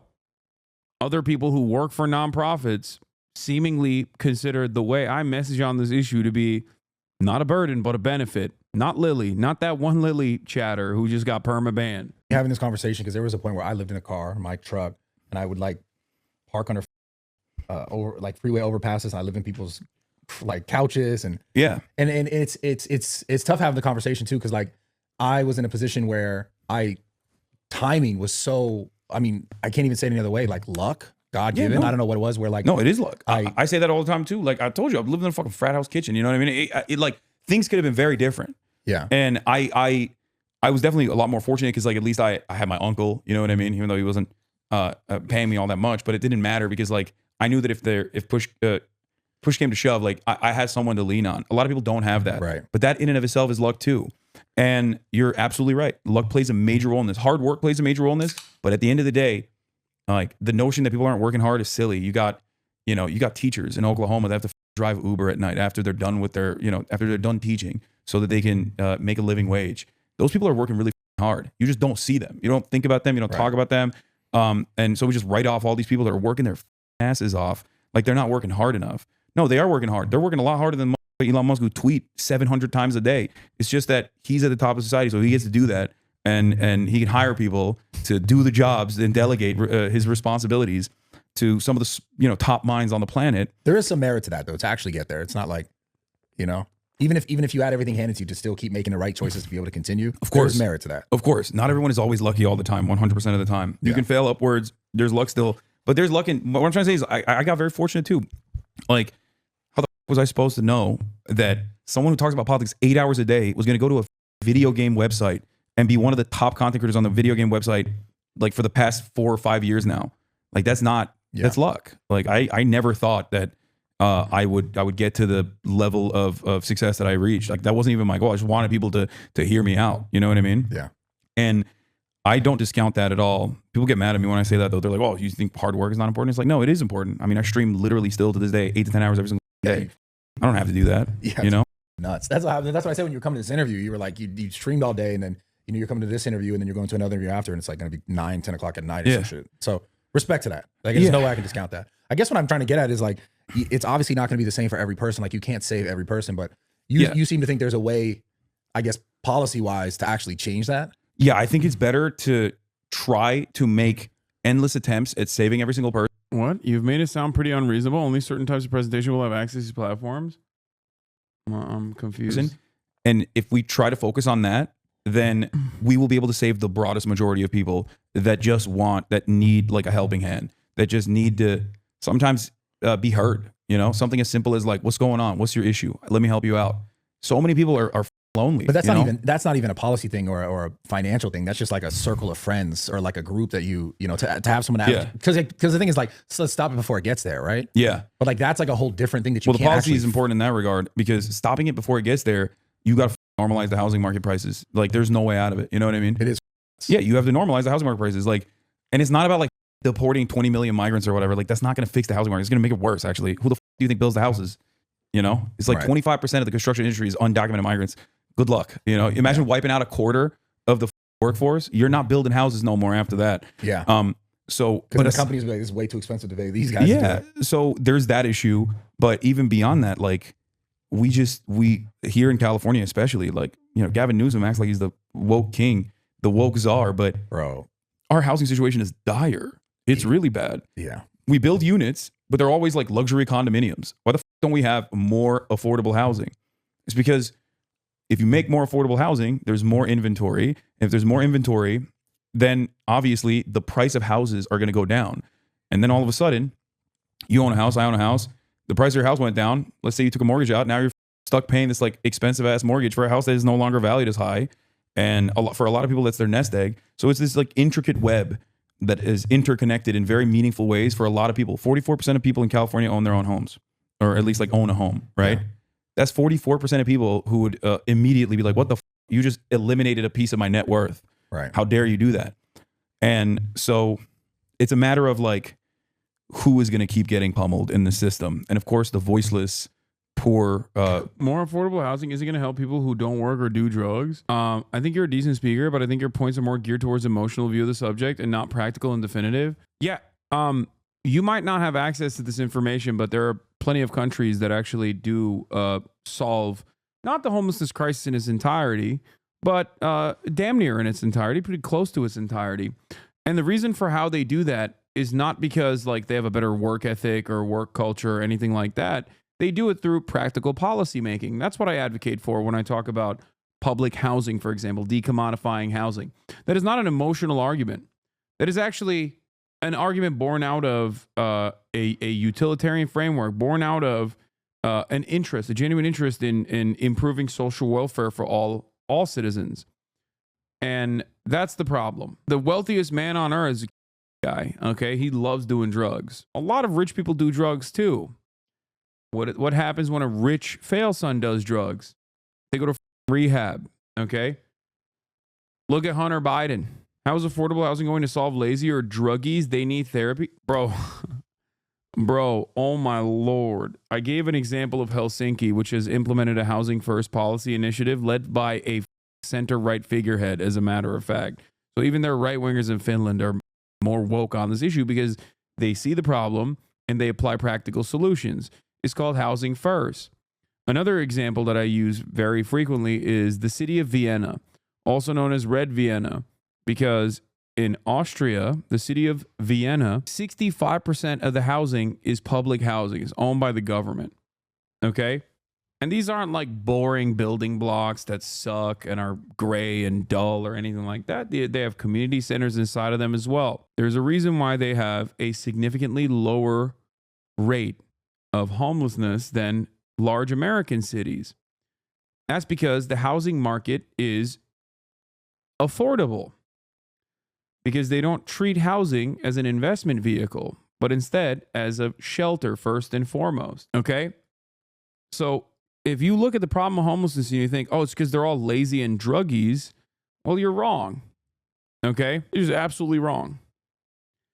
Many homeless people that get addicted to drugs don't start off as being addicted to drugs, and that's why they become homeless. They get addicted to drugs after they're homeless for many, many years. Many of them, the overwhelming majority of homeless people right now, still have a job. It's not that 700,000 homeless people right now that are sleeping on the streets or sleeping in their cars all are devoid of an honest wage. They have jobs. They just don't have a house. And they would be more productive workers overall if they didn't have to worry about shelter. That's the argument. Yes, the cashier at Target should be able to afford rent, groceries, and bills with their paycheck alone. That's what jobs are for. Exactly. It's the correct take. Working class people are the ones who get over in the system because they don't have the same defense mechanisms that a rich person has. Rich people can get together and be like, you're not doing that. They can buy politicians. They can host politicians in expensive dinners and shower them with gifts and become friends with politicians. They go to the same schools with the people that are in positions of power. Their children work under them. They send, Gavin Newsom's, well, he doesn't have family. He used to date Kimberly Guilfoyle. I don't think he has family, but I don't know. But like Ted Cruz, right? Ted Cruz's wife worked at Goldman Sachs. You know what I mean? You think she did that because she has a fantastic understanding of the economy? Is that what it is? Like all these people's daughters, and sons, they go and work at all these corporations. How does that work? Kamala Harris's brother-in-law is the chief legal counsel for Uber, Tony West. He has direct access to the woman who was supposed to run the country if she won the election. Yeah. Like that's insane to me. You know what I mean? But like that's the thing that I'm not trying to argue for, because it's all kind of a wash, but like it seems like that will never be avoided. Because there's that, at no point are you going to say like, yo, because like, what's the solution? Everyone is just the same? No, that's not the solution. Because like, it's like someone's going to work. It's also weird to think like, am I just going to work super hard to try to achieve these things and then give it all up? But then at the same time, like I understand the need in the humanity in it to try to like help more people. There needs to be an underlying like base level of material equality. What Americans believe we have right now, which we don't have, is the equality of opportunity. And equality of opportunity means that like, it does not matter what your background is, but you're getting the best education and you're not constantly desperate for your next meal. That's equality of opportunity. We can do that, but if we do that, then profits are going to shrink for major corporations, and we can't have that. That's just something that we can't have. And the system is designed in a way, especially the media, that plays a pretty important role in this. It's designed in a way to basically tell you to fear that reality, that reality is socialism. It's scary. Don't even touch that. That's, if you get that, then, that'll be like the USSR or communist China or whatever. Not in the ghettos, Hasan? What are you talking about? People say, I don't know, Venezuela, people eat rats. And it's like, no, man, like, let's just get to Europe style, benefits first. Like, is that okay? Those motherfuckers go on vacation for 3 months. Think about that. It's funny you say that, because every time, I swear I have people come from all over, but like there'll always be someone from like Europe or Australia, it seems as well, where there'll always be like at the gym, because I talk to these people in person. And they're like, yeah, I'm on a holiday. Yeah. Holiday, they say. Fuck's a holiday? For like a month or two. And I'm like, what the? I don't remember last time I took a holiday. If I took a holiday, it's because I was going to go film something somewhere else. Yeah, exactly. I mean, I'm the same way. Like but we're in a unique industry. Like we're right. We're our own bosses. So if you wanted to one day off and, do whatever you want, you could do that. Right. But the guys that are doing that are like working at the mines. You know what I mean? That's not a thing in America. Yeah. There is no like 3-month vacation for an accountant. Yeah. Okay. That's not a thing. And this is like legally enforced by the government, What do you mean? It's there's paid family leave, there's paid emergency leave, and there's paid vacation. That is mandated by the government. You're talking about in the UK? In virtually every European country, there are different versions of this in their legal structure, where the company is forced by law to pay a percentage and the government pays the rest of it for, the holiday leave that they'd get. Instead, we're all just paying money to where we don't have that. That's what this is like. It's kind of alarming that people don't know what that is. Like that's so outside of the realm of consciousness for the average American. It like shocks them to their core. They're like, wait, what? What do you mean the government forces companies to have holiday? Like, it's just, and it's not because Brad is a gym bro, dude. Stop. I bet you there are very smart individuals in this chat right now that just for the first time ever encountered this. Okay? No, that's not Bradley being a gym bro. That is being an American. An American cannot comprehend that. They're like, what are you saying? And I know for a fact that it's shocking to most, because part of the reason why I know this is shocking the most is because we watched Sicko. And in the Michael Moore documentary Sicko, he goes to France. And I remember hella chatters being like, what the hella chatters in here were like, what? What do you mean the government subsidizes and enforces paid leave? What? Yeah, it's called responsible governance, okay? So like that is not even a thing that you could bring up. You have like, I guess in some states you have like the state kick in with a little bit of tax benefits that they give you, like give a company to offer paid leave or whatever, and then they legally mandate it, but it's not necessarily commonplace. Yeah. What's that right there? Oh yeah, hold on. So I wanted to show you. I wanted to show you what I got. This is like, oh my god, yo, He loved this. You asked me. This is crazy. You asked me earlier, like, oh, do you pag? I was like, do I pag? Yo, we didn't. But I didn't know you had this though. This is bro. sick. So this is. Don't open the top though. The top is for the discards. Yeah. But this is like a 10, and you got Trump on here. Yeah, I got the never Trump. Surrender. The fight This is Trump. sick. Damn, I want this. Yeah. This is cool. Wait, so how long you been doing this for? It's been a while. Yeah, you like? I love Nick. So I used to smoke. I used to smoke. Yeah, I used to smoke Cowboy Killers, Marlboro Reds, and I quit because of nicotine gum. And it was years ago. Like I quit years and years ago, but I never quit the nicotine gum. And then someone put me on this, and I was like, damn, this is so much better than nicotine gum. What do you like about it? Alejandro! With the 50 bones. Oh my Lord. Thank you. Feels good. Yeah. But I think at this point, it's like, it doesn't just feel good where you're like, you rely on it. You know Secretly what I mean? a Trump guy. I love that. Wait, not even, no, I love like this. I'm a politics guy. Of course, I have more Trump merch than the average person. I love, yeah, you came in with the shirt to train. Oh, yeah. I was wearing the I loved it. Let's Go Brandon shirt.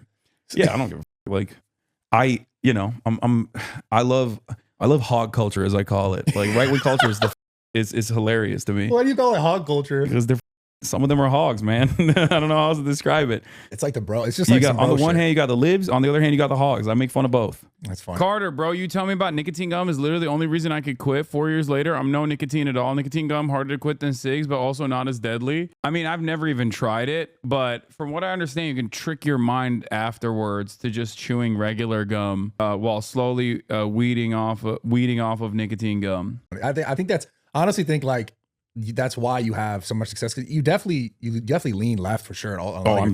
Heavy, but like you get it. I think you kind of get both sides, which is, it allows you to have really good conversations about the stuff. Yeah, I can. Well, there's a difference though. Like I can have a conversation with you. I can have a conversation with a Trump supporter. But if it's like some nerd ass like Ben Shapiro or Charlie Kirk, then it's like different because those guys are like, this is their job. You know what I mean? Their job is to like constantly actively be that guy. Yeah. And I don't think I'm like that. I don't know. People think I'm like that where they People think like, you're like that for the left. Yeah, but am I like that? I mean, I don't think you are. Yeah. I've had enough conversations with you privately and on camera that I'm a normal dude. Like if you see me off clips only, you're gonna probably develop a very different attitude of me.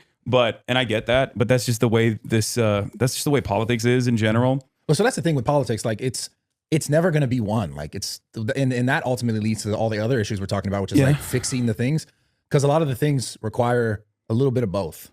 Yeah, to like really be. Well, the way I see it is like, look, it's a distribution of power. Who gets to have the power? Who gets to have the money? Who gets to allocate the resources? And the only way to do that is through violence. Like that's just how it works. It's violence when the state mandates something and you don't want to do it, and then they come in and knock your door and they tell you. With cops that you got to do that, right? That's technically violence. We don't interpret it in the same way as like you punching a guy. But it's force. But it's still force. Exactly. Right. It's violence.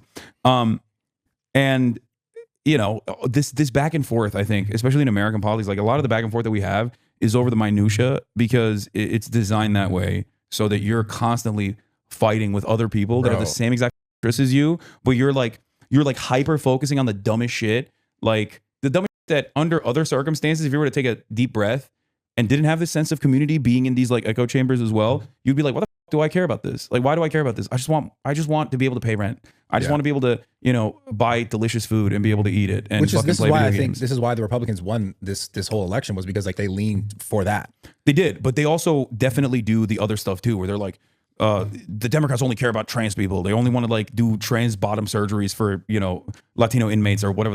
And it's like, that's not a real policy of the Democratic Party at all. It's like something that it's considered medical surgery. The Republicans also did it under the Trump administration as well. It's like it's something that you would never even consider until it's brought in front of you, and then you're like, what? That doesn't make any sense at all. This makes me mad. And if you investigate it a little bit further, you probably would develop a different understanding over it. But in that moment, it just seems like it's the most significant thing. It's the most important thing that everybody needs to focus on. When in fact, it's just like so minor. So how does that change? That doesn't change, especially now if like everyone's just watching clips. Like, how does that ever actually change? Yeah, I don't know. I mean, we just keep making new clips. Yeah, well, the way I see it is like I've always had this policy where like people say a whole number of different things about me, where I'm like, I'm just gonna keep doing what I'm doing. I don't give if you watch more than like 30 minutes of my content, not from the lens of someone who just like hates me and wants you to hate me too, you'll pretty quickly understand where I'm coming from and what I believe, and that you will be able to make this assumption for yourself that whether or not everything that people were saying was true or not, you know? Yeah. But I'm not going to change my mentality because other people think I'm a certain way. I don't know. I just have firmly held beliefs, and I stand by it, and I do things regardless of what people are saying. Going back to the Skid Row conversation, the reason why I brought it up originally, and this goes back to the clips as well, someone in my chat, before I even did it, immediately was like, well, don't you think you're exploiting homeless people? And there are people who do that. There are people who like go there and they're just like, and even when we first went there was a guy there that was like a little bit worried at first. The worst though are the people who go up and they're like, look at me, give this guy stuff. Yeah, like, exactly. Bro, fuck yourself. Exactly. And they came in hot, like locked and loaded to be like, the one friend who's too woke. They were like, you're going to go give them stuff and you're going to exploit them. You're going to exploit homeless people. And it's like, no, dumbass. Like, there is a very obvious reason why I'm doing this, and I'm doing this in the most ethical way possible. Where like, I already do a ton of charity.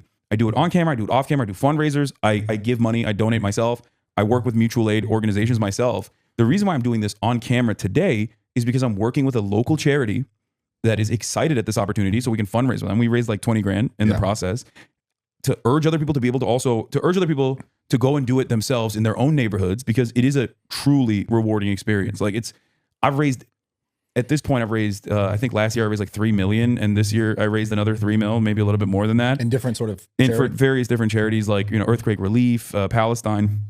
And I've also given probably almost 1 million of my own at this point. Yeah. If not more, I'm not entirely sure, but it doesn't matter. It is that all of that is nowhere near as fulfilling as like going out there Everyone's and gonna be doing like tax write-off. Good shit. That's what they say. Yeah. Like, oh, he's rich, he doesn't donate his money. He needs to donate. And then it's like, well, I do, and I did even back then when they were saying that, but I was doing it privately. Sometimes it comes out in tax filings because like I gave 170 grand to the Amazon labor union, right? I didn't talk about it, but it came out because someone wrote an article about it, and in the article they were like, Hasan Piker was the largest individual donator to the Amazon labor union, and it came out after the fact, and then still saying it's a tax write-off. It wasn't even a tax write-off. It's not even a 501c3. So like, it doesn't matter. People were like, oh, you don't donate enough of your money. And then you do, and then they say, oh, you're doing it for clout, and it's because it's a tax write-off. It's not even a tax write-off, and that's not how tax write-offs work anyway. It doesn't mean that like you get money in return from the government or something. And then they're like, oh, well, he's just donating money. He's donating other people's money because he's fundraising. It's like, but I donate my own money as well. Then they're like, oh, that's a tax write-off. And then they're like, oh, he's not going out there and doing it.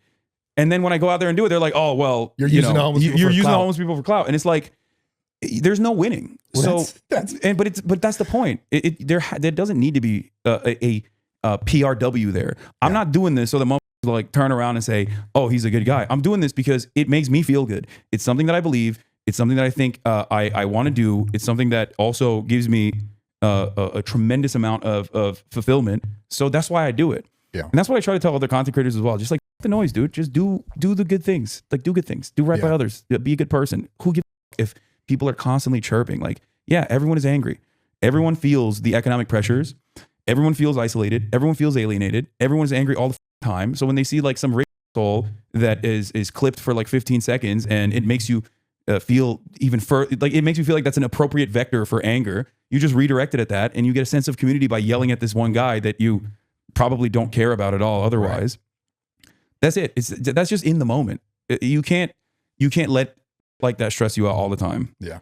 It's not. It's interesting as a content creator. I mean, before I was really even considering myself a content creator. Maybe do socialisms for homeless next year. What are you? Bro, I did do that. Okay. How I built what I was building I wasn't even trying, because at this point, back in, I don't even know, 2013, when I first started making YouTube videos, whatever it was, or 2014, there was no money, when you first start. Yeah. And all the content that I made was just like, this is who I am. This is what I do. And this is my relationship to it. And it's interesting because like that's what also brought me all the success and all the money, was just doing something like you're speaking about in from a different lens or from a different time, obviously. But it was just what I really wanted to do because it's who I was. And I felt like I was doing things that if it was helping them, and then in turn it was actually helping me, and I wasn't even trying to get help. I was just trying to make content, and then it turned into my whole business. Yeah, no, it's very fulfilling. It's very rewarding. Yeah, the fulfillment part of it, like you said, when you speak in a content creators, like do it because you actually care about it. Yeah, is the key. Yeah, that's the key to like actually being able to have sustainable and like long-term success in this industry for sure. Yeah, and that's why I'm able to do 8 to 10 hours, even though people are constantly chirping in my ear, because you actually care about it. Yeah, but the point I couldn't even get across is still because I weave harder than Donald Trump does. Yeah, that's dope. Is but you came back to it. Yeah, just like him. Yeah, just like Donald, just like Don. The point I was trying to make is that even before I went out there, someone in my chat was saying like, "Oh, you're doing this to exploit homeless people." I described the process, but I got mad because I'm like, "Be charitable." Like, do you think like, do you not know?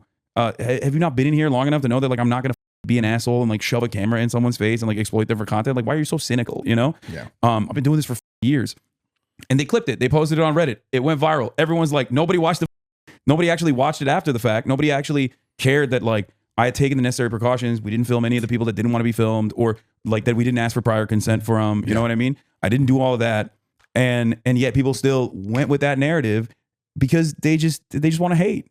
Yeah, it's a fun way for a lot of people to interact with others that they think are like-minded individuals, and in that brief moment, it's like opening up a bag of chips. It's not healthy for you, but it feels good in that moment. You know, probably f***s you up. It probably f***s you up in the long run, and especially if you keep consuming the chips over and over again before you know you're so 300 pounds. So they are good. Jalapeno kettle chips. Oh yeah.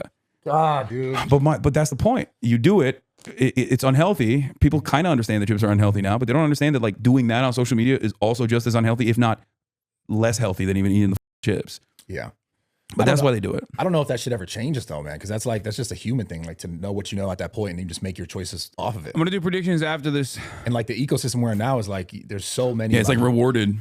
If you noticed, I also keep like my analogies within the realm of interest for Brad and his audience. Okay? Gym analogies, things that I know about him personally.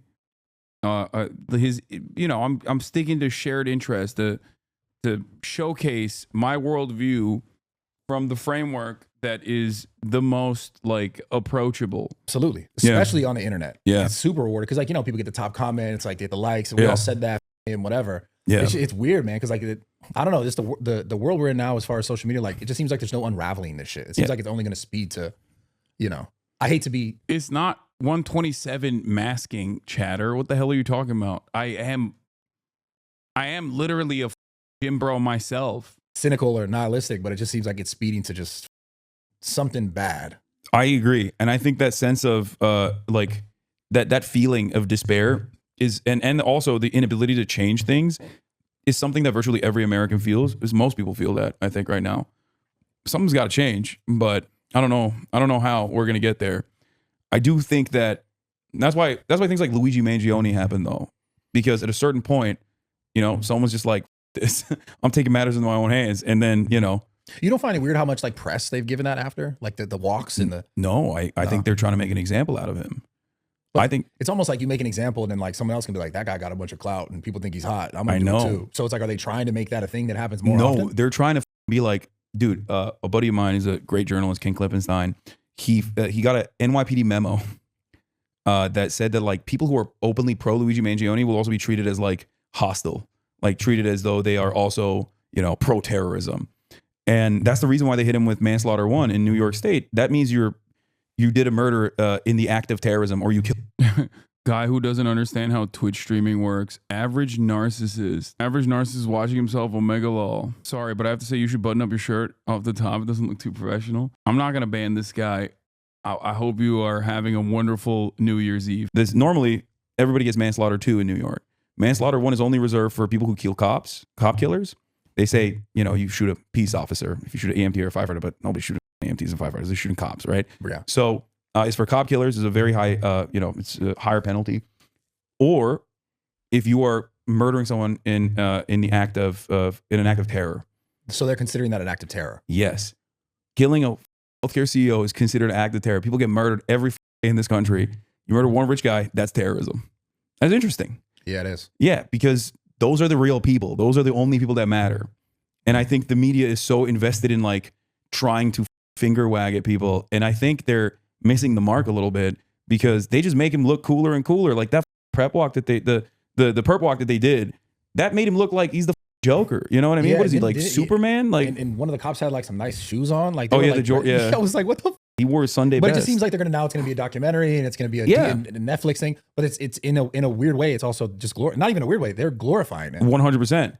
But if he was like some sick, twisted file serial killer, even if they perp walked him, it wouldn't have that same impact. Sure, there's still crazy people that like, you know, jerk off to Charles Manson or whatever, right? There's like a medical term for it. I think it's called like hysterophilia or something. I don't know. To specifically Charles Manson? No, to serial killers. Like people that like fantasize and fall in love with like serial killers. They always say don't f girls that like serial killer like documentary. They say that something about that. I don't know.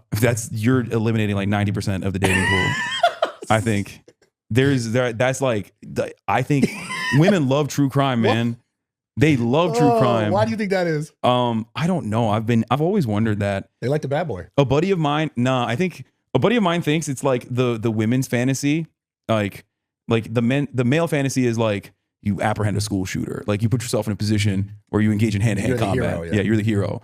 And I've talked to some people that they think that like it's there's pageantry to the deaths almost, where they're like, you have the beautiful victims that everyone feels bad about. I don't know. I just don't understand it. I can't. You've seen the same thing with like the Menendez brother thing came out and was like how all these girls should. I still don't know. I don't think that's right.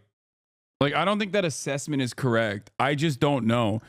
Women will say it's for safety, like to figure out it's survival, but I don't think that's the case either. I know the common take. The common take is that like women do it for survivability. I like how you stopped yourself talking about it because you didn't know. Yeah, I mean, I just don't know. But I also am not convinced. I'm not convinced that it's for, I'm going to be honest, I'm not convinced that it is for safety. Like, I've heard that as well. There's definitely a morbid fascination with it, and I don't know where that morbid fascination comes from. Up to their trials, and the girls are showing up to this guy's trial. Yeah, but it's not even just girls that are showing up to his trial, but I think like they're making it seem like that to try to like soften the impact a little bit, to be like, yeah, no, it's just like silly girls that love him, that want to fuck him because he's hot. It's like people were celebrating this before they found out what the motherfucker was like. And yeah, everybody immediately, universally understood what was going on before they knew the official motive of the shooter. When they found out who the victim was, you say universal healthcare. I think that's why women are really interested in horror. Experiencing a real fear from a safe space is cathartic. That could be it. I think that makes a lot of sense. Because like the date gone wrong turned into murder from a serial killer is straight up a very real, understandable fear that every woman has. So I feel like when you watch those horror stories, you get to live in that shared experience and that shared space for a brief moment, but without like any of the real physical repercussions. I don't know, but I'm not convinced on the true crime is for safety tips conversation. Brian Thompson assassinated in broad daylight in New York City. Everyone was like, "Oh, I know what happened." Why did everyone immediately understand the motive? Being that they thought that this person got killed because of the healthcare system somehow. Yeah. But do you think that's like killing someone's not necessarily a good thing in any case? Yeah, of course. If you were to handle all your problems that way, there'll be societal collapse. You know what I mean? Yeah. Someone cuts you off, you just dumb them. Like, man, that's like the Wild West. That's what I mean. You can't have that. That's not like, you can't foster a normal and productive society like that. So what do you think why do you think they're trying to scare people from not doing it? It's almost like, I think they're trying to punish people and finger wag people and try to get like at least, I don't know, anyone who's like over the age of 65 that watches television to also be on board. Because like the reality of the matter is, if you're 65 plus, you just listen to what the TV is saying and you just kind of repeat it. It doesn't matter. You watch ABC, you're a liberal. You watch Fox News, you're a conservative. My mom love my mom so much, but man. But that's it. Like if the television man says like, this is bad, you shouldn't feel good about this. In most circumstances, people go, okay, I shouldn't feel good about this if they're over the age of 65. Social media is an entirely different universe, right? Yeah. But I think that's the major reason as to why they are doing so much coverage on it, where they're like, this is bad. You should feel bad. This person had a family. This person had children. And a lot of people who are under the age of 65, who don't give a about what TV man is saying, look at that situation and go, you know who else had a family? Me, mother. And then you denied my mother's chemotherapy bills. Like, you denied her chemotherapy claims that she paid for. So you, Insurance, you know, bro. Oh my God. Yeah, it's so bad that like insurance is so like the corrupt influence of for-profit healthcare is so up in this country. Other rich people hate it. Other CEOs. I looked at his LinkedIn post. Brian Thompson posted on LinkedIn like 2 years ago, and talking about like, you know, here are numerous ways in which like we're trying to be better for our you know, for the people that we're taking care of. Right. There are other CEOs in the replies being like, you. 2 years ago, not before he got killed. I'm saying on LinkedIn, you got other CEOs going, no, dude, your company is awful. You denied, you denied my medical coverage for an immediate family member. Like, I'm suffering. So that's how up the situation is. The fourth most profitable company in the country, right? You got their profit margins are 6%. It's $33 billion in net profit that they brought in. $33 billion in 2024 for doing what? What the does an insurance provider do? All women are actually individuals who all have different views on the world and react to it in different ways. Hard to believe they aren't a single-minded monolith. I agree. Except all women are beautiful. And on that aspect, they are a monolith. But you're right, Chatter. All women are beautiful and always correct. And on that front, they are as close to a monolith as they can be. What do they do? Asking me? What do you, I mean, what do I think they do? So what normally you pay insurance, and what they're supposed to do is that when something happens, they cover. Don't you take away views by watching this on your channel? Oh my God, bro. No, it doesn't work that way. Also, please go watch it and give it views, and people do anyway when I watch it, and then hit that like, you know, get it boosted in the algorithm before the haters swarm it. A larger portion of what you would be paying if you weren't. Yeah. But their entire profit margin relies on being a middleman that doesn't need to exist and doesn't even exist in some countries at all. And their entire profit margin, their entire profit structure. I do these podcast appearances especially because this is devoid of chat constantly in my ear chirping. Okay? So that you can send this to, like, this is so perfectly packaged for you to send it to a gym bro friend of yours. Okay? Many of you have bro friends that know Bradley Martyn, that like Bradley Martyn. You always ask me, like, what video can I show my friend? If you have a liberal Pod Save America style friend, you can send my Pod Save America appearance to them. If you have a bro style friend, you can send this video to them. Okay? Or a family member.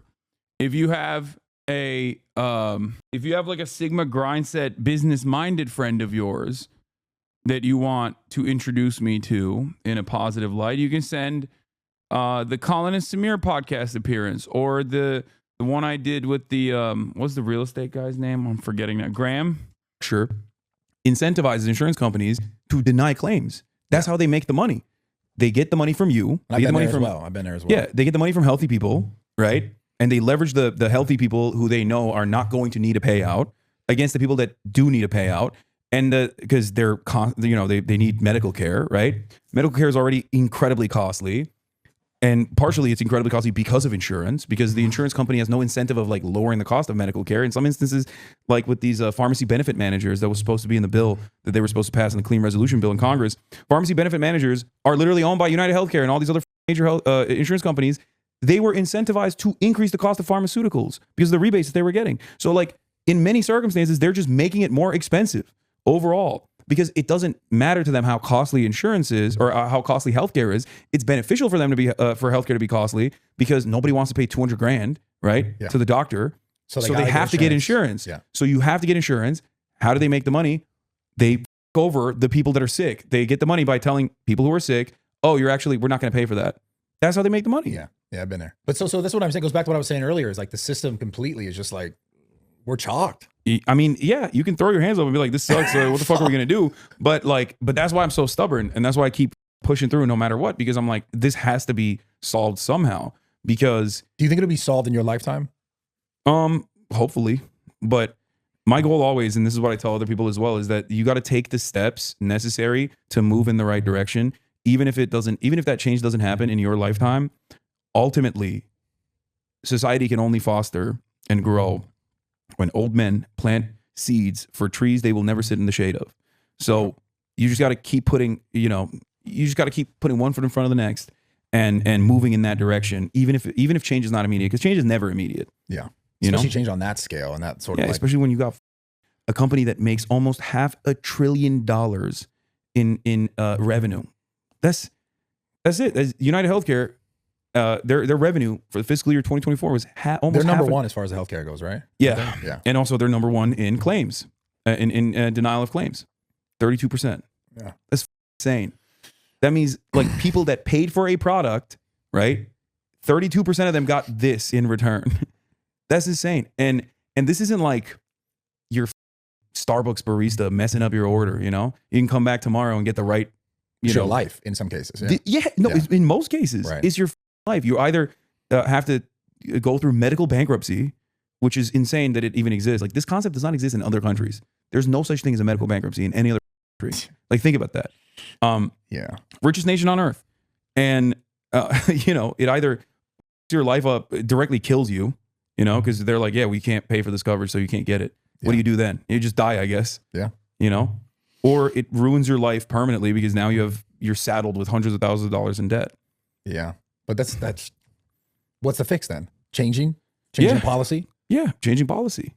But good luck changing policy when politicians on one side of the aisle are talking about, trans bathrooms or whatever and politicians on the other side of the aisle are not even doing a good enough job defending against that and have no real interest in like actually fixing that system either, because their sons and daughters are also working at those companies. They're also getting millions of dollars from these companies in campaign financing. And the media is also, in the midst of that Luigi Mangione coverage. What happens when the advertisers kick in? You got United Healthcare advertisers on the exact same channel, So it's an entire system designed so that you don't recognize the cruelty of the system itself. It does it by telling you should fear the other. It does it by telling you that you should fear your neighbor in some instances, that your neighbor that has the same exact problems that you do in terms of like paying rent or in terms of putting food on the table, the cost of goods getting higher and higher, or how expensive it is to like send your son or daughter to the best possible school so they can get a leg up in life. Those people are your enemies. Those people are the people you have to fear. Those people are the people you have to despise. And it also tells you that like there's no alternative. The alternative is so much worse, so scary. Death and destruction, But it is exactly that. It's funny. It is currently exactly that in a lot of ways for a lot of people. Yeah. Oh man. All right. You can watch the rest of it on your own. I wanted to give this a view and see, but oh wait, hold on. We got to also do my favorite part. All right, we're going to do 2025 predictions next. And the fact that MAGA coalition was built on stupid poor people being duped into believing billionaires cared about them is genuinely funny. Hasan's doing the good fight. Bradlow's asking, will this ever get fixed or even possible for every situation? Big fan of Hasan here. Is a great watch. Respect for Brad having a left-winger on the show. Sometimes you got to hear what the other side has to say. This should be a yearly collab. I don't even stand with most of Hasan's views, but it's entertaining to see these two in a pod together. Hasan and Brad have great chemistry. W Hasan. The world needs more conversations like this. If you're watching this and being less charitable to Hasan's views than Brad is, maybe do a little self-work. If you think wanting to end the genocide, affordable healthcare and housing and workers are radical, I don't know what to tell you. Can we have a timestamp for where we ended, please? Yeah, it's 128. Thanks for having me on.